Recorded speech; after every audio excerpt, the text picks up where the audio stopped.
Yung umaga guys, magluluto na nga pala ako ng ulam namin, tanghalian at saka yung babaunin ng anak ko. Kaya eto, yung binili ko nga palang isda sa Blooming Treat, ngayon ko pala lulutuin at naglabas na nga rin pala ako ng itlog, 3 piraso nga lang pala dahil gusto nga daw nila scrambled daw.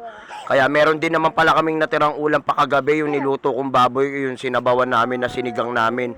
Kakainin na lang din pala namin maya maya at eto nga pala yung 3 kong anak kaya no. Masayang masaya na naman dahil magluluto na naman ang kanyang tatay kaya ano pa, di let's go. Hindi na natin to patatagalin, wala nang patumpik-tumpik pa. 3 pirasong isda nga lang pala yung kinuha ko diyan guys. Pinagputol-putol ko lang kasi yan guys eh. Kaya malinis na rin naman yan, wala nang hasang bituka. Hugasan na lang ulit natin ng isa pang hugas. Pero hinugasan ko na yan guys bago ko nilagay yan sa freezer. Ngayon hugasan lang natin ng isa pang hugas para siguradong mas malinis at wala nang lansa. Ngayon, lalagyan na natin ng asin.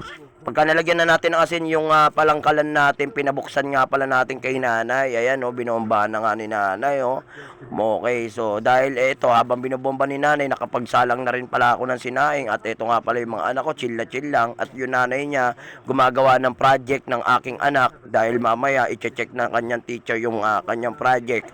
Kaya ako naman, syempre, nakatoka tayo dito sa lulutuin at pinatayo ko na nga si nanay at sabi ko ako na nga ang magluluto. Ayan, okay, pinabuksan ko lang naman kasi yung kalan sa kanya at unang sinalang natin syempre yung itlog muna para makapag-almusal muna. Luto muna tayong almusal nila guys, araw-araw to routine. Ganun talaga kapag ka tigasin, tigaluto, tagabantay, tagaalaga. Na nga yung itlog natin guys, konti na lang at babaligtarin na nga pala natin to. Okay, dahil naku medyo nasunog pa. Pero syempre dahil mabilis lang naman lutuin tong itlog, okay ibibigay na natin kay nanay.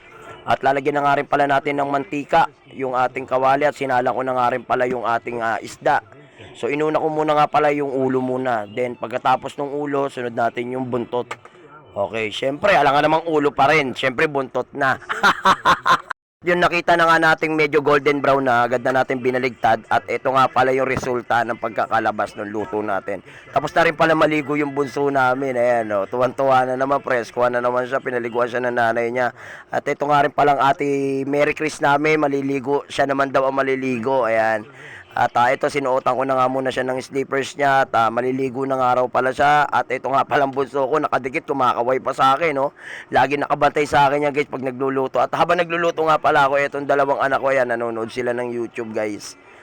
Medyo may topak pa yung anak kong bunso. At ito luto na nga pala yung ulo ng isda. At ito isusunod naman natin syempre yung buntot. Tapos na nga rin pala maligo si ate Mary Chris. Kaya yun. Okay, lahat sila nakapaligo na at ito malapit na rin tayo matapos sa pagluluto. Habang nagluluto pa rin tayo guys, ito inaayusan na nga pala sila ng nanay niya ng buhok at yung bunso ko yun, nandun siya sa trono niya. At tapos na nga rin pala yung isda na niluto natin guys. Ayun, naka-jackpot tayo sa Blooming Treat, 100 pesos lang to. Ang dami niyan guys. Yung iba nasa rep pa. Ilang linggo naming lulutuin yung sigurado. At ito nga pala yung niluto namin kahapon, yung sinigang na baboy, may tira pa tayo. At ito nga rin pala yung itlog. So ayun, hinati na nung asawa ko at lalagay sa baon na nung aking anak. Dahil yan ang gusto niyang baon. Ayan, okay, scramble na itlog. Kaya ito, so ayan, nagready na rin si nanay ng kutsara at pinggan. At magpapakain na nga pala si misis ng aking mga anak. At syempre kakain na rin naman tayo. Ayan, okay. Kaya yun, guys, ito, kain po tayo. Ito nga pala yung ulam namin, almusal at saka tanghalian na. Yung isda, yun ang kakainin namin ngayon. Yung itlog, yung para sa mga bata kasi yun ang gusto ng mga bata. Kaya ito, pakakainin, ayaw pa nung una.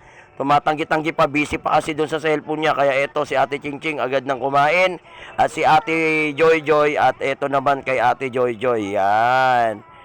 Di ba? At yun lang guys, at maraming salamat nga pala sa patuloy na nagtiwala. Palagi sumusubaybay ng aming vlog. Okay, so maraming salamat sa lahat ng mga sumusuporta. At kung natapos mo tong video to guys, huwag mo kalimutang mag-heart at mag-share. Huwag mo na rin kalimutang mag-follow. So hanggang dito na nga lang pala guys. Maraming salamat. Thank you guys. Taos puso po kami nagpapasalamat sa inyo. Bye-bye.